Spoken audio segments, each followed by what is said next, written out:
মুঘল সম্রাট শাহজাহানের অমোঘ প্রেমের নিদর্শন তাজমহল পৃথিবীর সপ্তাশ্চর্যের একটি।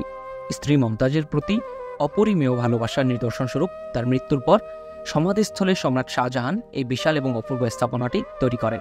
ইতিহাস থেকে জানা যায় ১৬১১ সালে যুবরাজ শাহজাহান রাজ্য ভ্রমণে বেরিয়ে ১৪ বছরের কিশোরী আরজুমান বানু বেগমের প্রেমে পড়েছিলেন। পরবর্তী বছর সম্রাট আরজুমান বানুকে বিয়ের পর নাম পরিবর্তন করে রাখেন মমতাজ মহল। তবে মমতাজ সম্রাটের কততম স্ত্রী ছিলেন এটা নিয়ে ইতিহাসবিদদের মধ্যে মতভেদ রয়েছে। অধিকাংশ ইতিহাসবিদদের মতে মমতাজ ছিলেন শাহজাহানের দ্বিতীয় স্ত্রী। কোথাও কোথাও আবার মমতাজ সম্রাটের তৃতীয় এবং চতুর্থ স্ত্রী হিসেবে উল্লেখ আছে।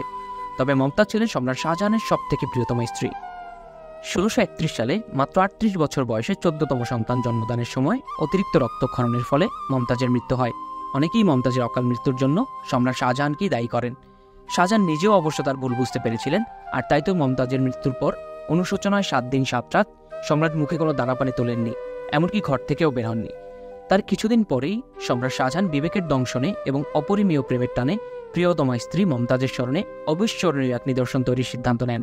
কথিত আছে মমতাজ মৃত্যুর পূর্বে শাহজাহানের কাছে তার দুটি শেষ ইচ্ছার কথা বলে গিয়েছিলেন। প্রথমটি মমতাজের মৃত্যুর পর অন্য কোনো নারীর গর্ভে যাতে শাহজাহানের কোনো সন্তান না আসে, এবং দ্বিতীয়টি তার মৃত্যুর পর তার সমাধিস্থলে মর্মর পাথর দিয়ে এমন এক স্মৃতিসৌধ নির্মাণ করা যা গোটা পৃথিবীর কাছে তাদের প্রেমের নিদর্শনস্বরূপ শত শত বছর টিকে থাকবে। আর এই ভাবনা থেকেই সম্রাট শাহজাহান নির্মাণ করেছিলেন তার ভালোবাসার নিদর্শনস্বরূপ তাজমহল।